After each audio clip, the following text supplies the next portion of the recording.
My name's Chuck Henrich. I'm a document lifecycle evangelist here at Latera Microsystems. Today we're going to talk about uh, what that means, helping people work smarter, work faster, work more efficiently, more effectively, with greater success. As a document lifecycle evangelist, one of the things I do on a regular basis and I really love doing is talking to people about their document lifecycle, how they generate documents, what the challenges are that they face, how we can help, tips and tricks that I've picked up along the way. Um, so let's get started. When we think about getting our work done, we want to do it quickly. When I think of the word fast, I think fun, fast cars, going down a ski slope quickly. It's fun, it's exciting, it gives us a buzz. It also feels like it's functional. We're getting jobs done quickly. Um, Fast-paced work environments, that's something that a lot of people look for because they like the excitement, they like the sense that they're achieving something quickly. But that's really kind of a simple criterion because if fast just means that you're moving quickly. It means that you're doing something fast, but it doesn't say anything about the quality or the purpose of what you're doing. So fast doesn't really mean that you're being efficient. You can do something quickly, you can achieve a specific task quickly, but what you really want to think about is the efficiency of the entire process, the entire workflow, the entire job that you're trying to do. If you achieve individual tasks as part of that workflow quickly, but then you have to stumble around to get to the next task in order to reach your goal, well, then you're not being very efficient. Efficiency is about achieving an end result with a minimum of time and effort. So that's taking speed, but marrying it to the end goal, keeping your eye on the prize. But efficiency is not necessarily effective. You can do something efficiently that doesn't really matter, or you can achieve a result that at the end is just a roadblock. Really, what we want to talk about is effectiveness, getting a necessary or relevant job done quickly, correctly, and efficiently. And that means thinking about the quality of what we're trying to do as well as the speed. Automation, software applications support our effectiveness. Yes, they help us do things more quickly, they help us do things more efficiently, but really it's about getting the important work that we do on a day-to-day basis done effectively. Let's talk about how how automation can help. So we're going to go through a few examples, taking a look at manual steps to achieve the same result as an automated result.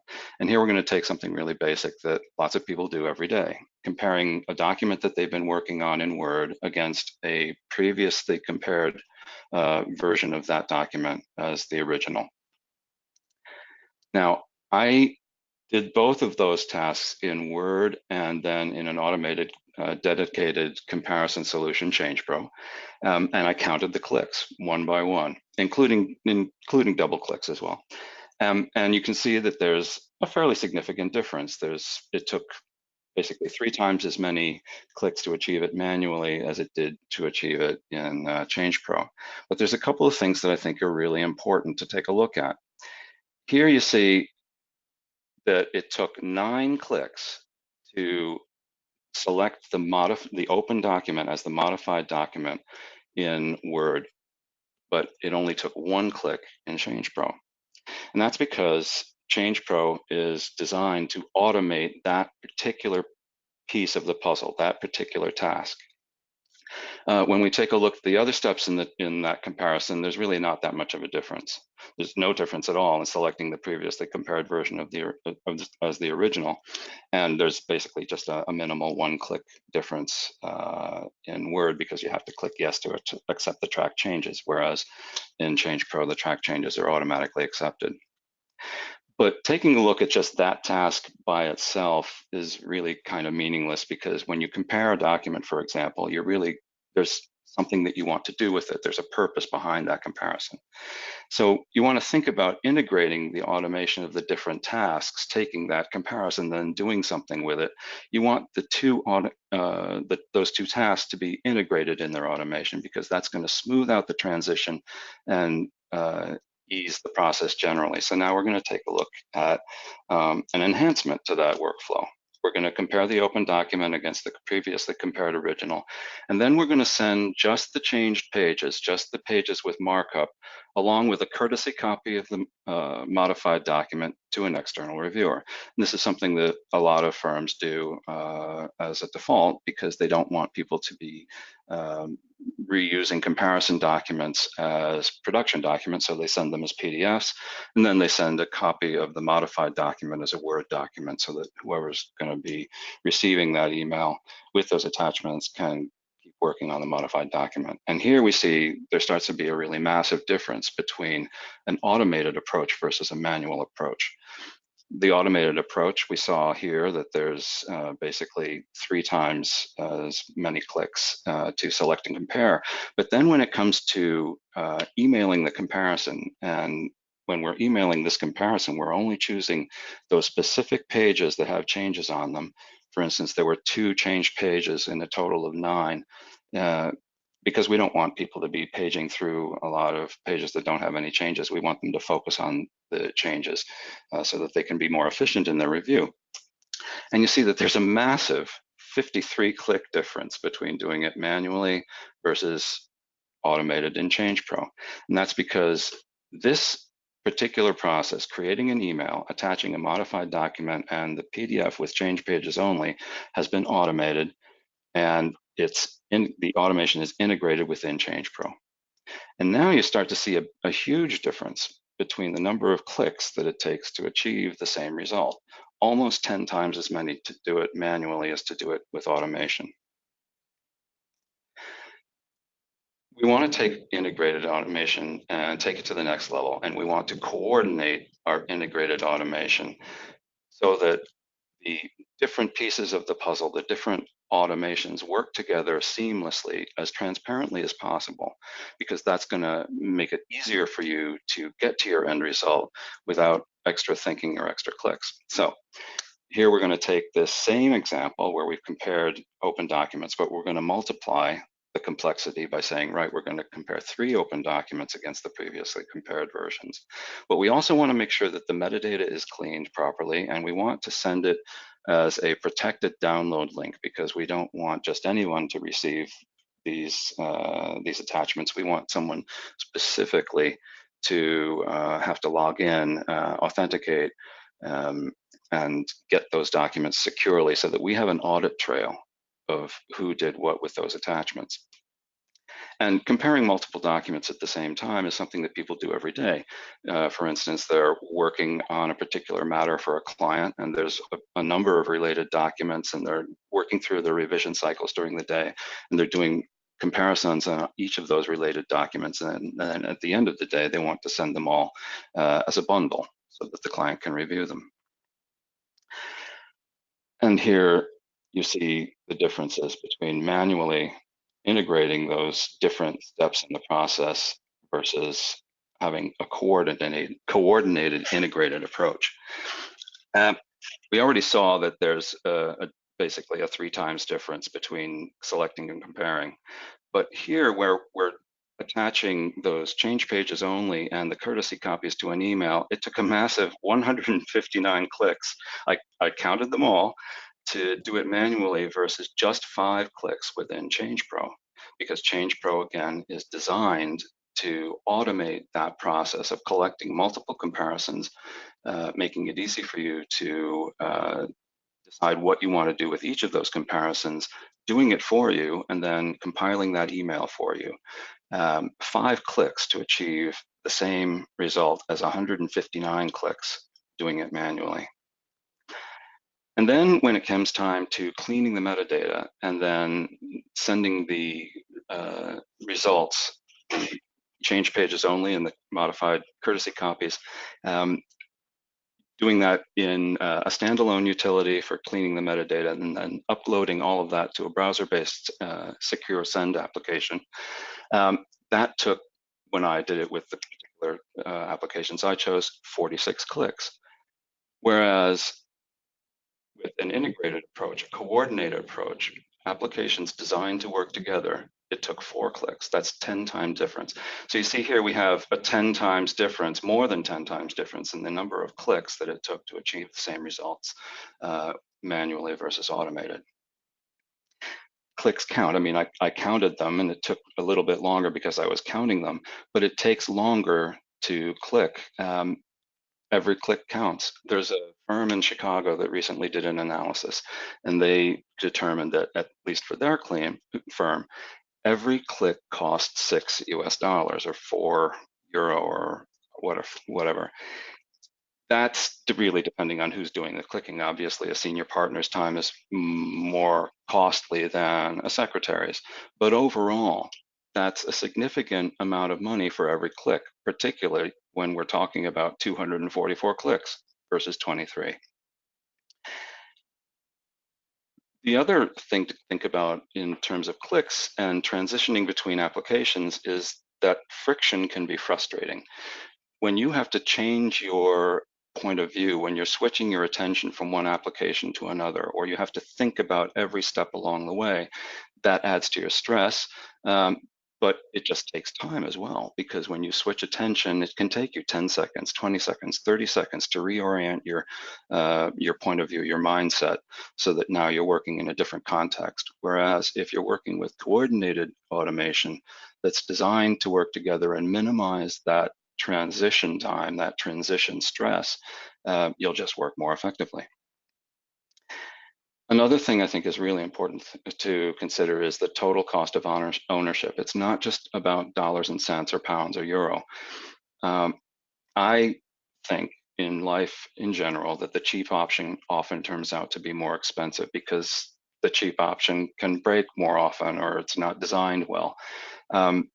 Cheap isn't always cheerful because, for instance, in software, a cheap option can miss important features, or it can just be annoying to work with because it's got awkward design and it causes a lot of support calls either to a law firm's IT desk or for the IT team at a law firm to try to reach out to the vendor of the application to see if they can get the problem resolved. And sometimes if you're working with a cheap vendor, they don't have the support resources to provide timely or effective responses. I did a cost benefit analysis at the previous firm that I worked for, where we were working with a vendor who was particularly challenging. The software wasn't working as we wanted it to, but we were also dealing with support issues both internally and with the vendor on almost a daily basis. And I determined that we were actually spending €26,000 or almost 30,000 US dollars a year just on wasted time internally on IT support issues, dealing with our own users who were frustrated and also dealing with a frustrating vendor. When we switched vendors, that cost and that problem went away.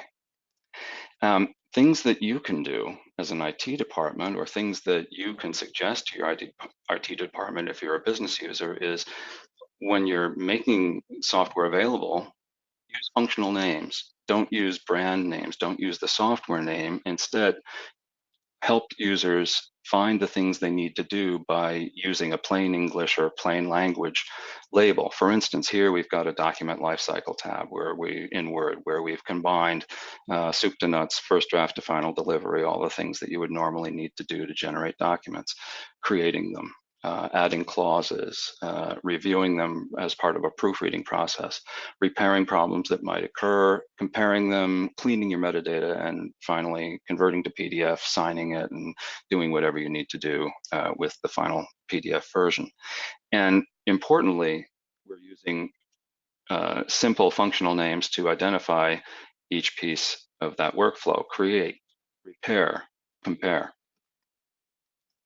You want to consolidate functions. so that everything somebody needs to do is all in one place. So for instance, in this example, the user has clicked the Analyze button and they've received an analysis of their document, and it's highlighted a number of issues that they need to take a look at it, but it's all in one task frame, task pane, with a number of panels that they can click on to home in on specific issues that they want to take a look at.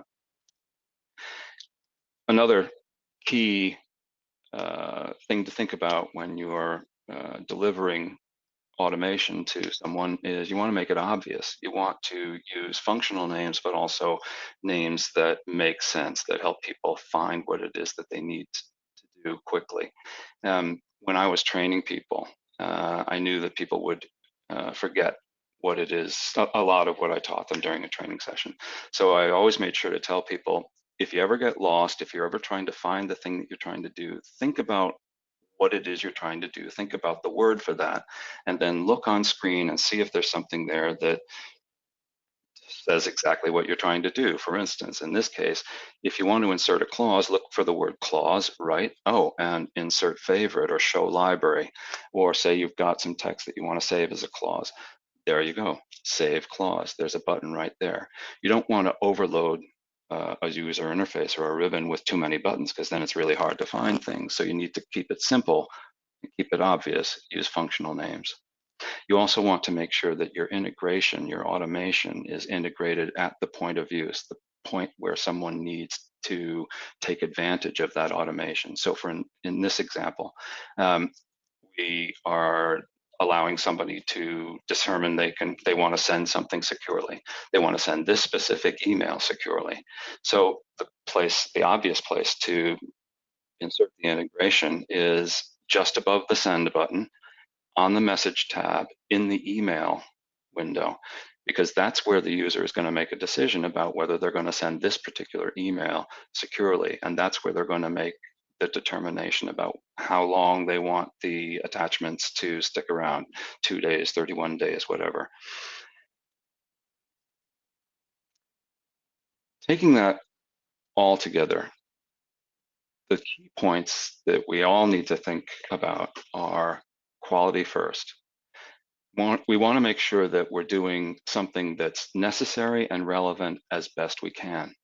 And then following on from that, we want to think about, okay, how do we do that most efficiently? How do we do that most quickly with the least number of clicks or keystrokes or transitions between applications? Because a quality-based, as opposed to a speed-based or an expense-based approach, helps us work better and enhances our reputation for doing things well. We all want everybody to think that we do a good job, that we do things that are necessary and important, and we do them well. That's true for lawyers. They want their clients to be happy. That's true for support staff. They want the professionals that they're supporting to think of them well and to know that they can rely on their support staff to deliver quality results quickly. But it's also true for IT departments, because they want their business users to rely on them, to know that the IT department has their backs, and they're delivering automation that helps the professionals, helps the support staff do their jobs better, quicker, more effectively, and more successfully. So that's why when we think about how we want to help people with automation, the first thing we think about is working smarter, doing things that matter, doing them well, and then you want to do them faster, more efficiently, more effectively, because that's what ends up delivering successfully. So, are there any questions?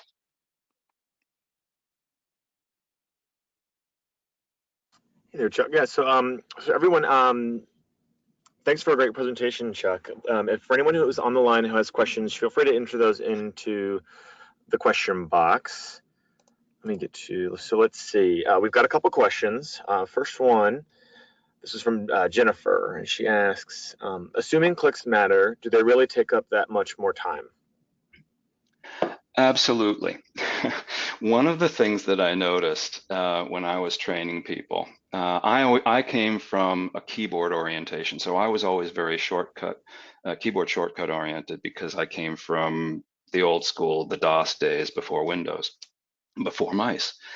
But I've noticed that a lot of people, when they're looking for the next thing that they want to, I'll just go back to a screenshot.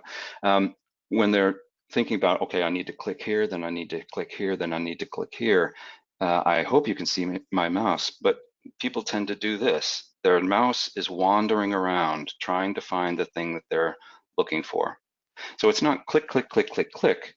There's that extra time that people are taking unconsciously sometimes, um, moving their mouse around trying to find what it is that they need to do. So yeah, like I said, that managing partner was spot on when he was reviewing every click to make sure that the solutions that the IT department was delivering to the business users were as streamlined, as click-free as possible. Awesome. Great explanation, Chuck. So we've got another one. This one is from Mark, and he asks, when I'm evaluating different solutions, how can I know that they'll work well together? Well, the first thing I would do is work with a single vendor if you can, because that's going to minimize the number of points of contact you have in case there's any questions or problems. Uh, but also take a look at the individual applications and think, are these individual applications well designed, first off? Do they help people achieve what they need to do with the minimum amount of thought, the fewest number of clicks? Um, and also, is the result complete? Um, I was talking earlier about cheap isn't always cheerful, and missing features. Uh, you want to take a look at each application that you're considering to make sure that it's covering all the things that need to be covered. For instance, if we're talking about metadata cleaning, are you cleaning all the metadata? Or are you just cleaning, is a solution just cleaning some metadata and ignoring other metadata? Because that will factor into your decision about whether this is going to be an effective automation for you. It's great if something works quickly. And a lot of people, when they're thinking about a metadata solution, they're thinking, right, it's just ticking a box of a thing that I have to have. But really, if you're ignoring important uh, features or important, in this case, metadata, and achieving a result quickly, well, then that's not really about quality. And that's not being effective. That's not even being efficient. That's just doing something fast. So when you're taking that approach with each individual application, then you want to take a look at, okay, everything that I'm delivering to my users on a desktop, for example. Now, am I completing all of the tasks? Are they going to be able to complete all of the tasks that they need to complete? Or are features missing? Is something poorly designed?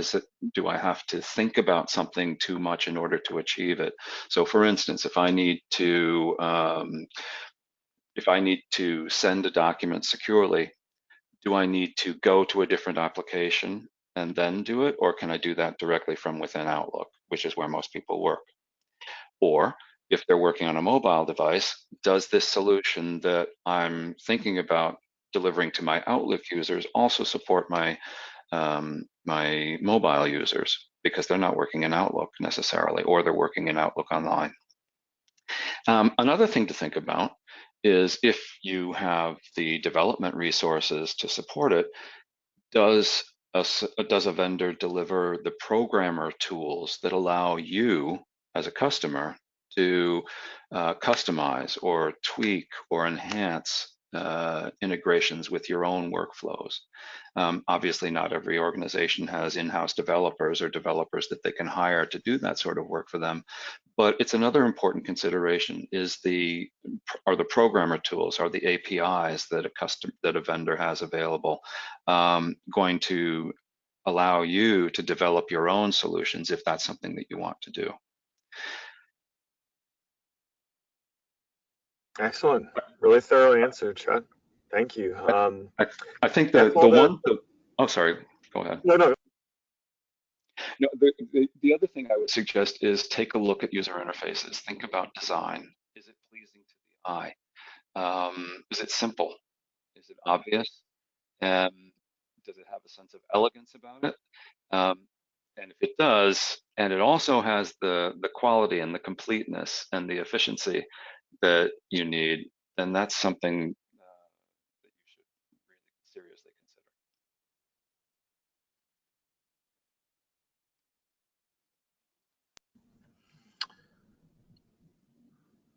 Okay, Chuck, I'm sorry. I think we might have had an issue with your audio right here at the end, but the good news is right at the top of the hour. I want to thank Chuck for a great presentation and to each of you for joining us.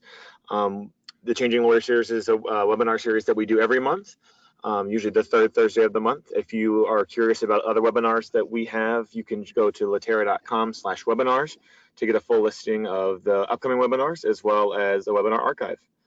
Thanks so much for joining, and everyone have a great rest of the day.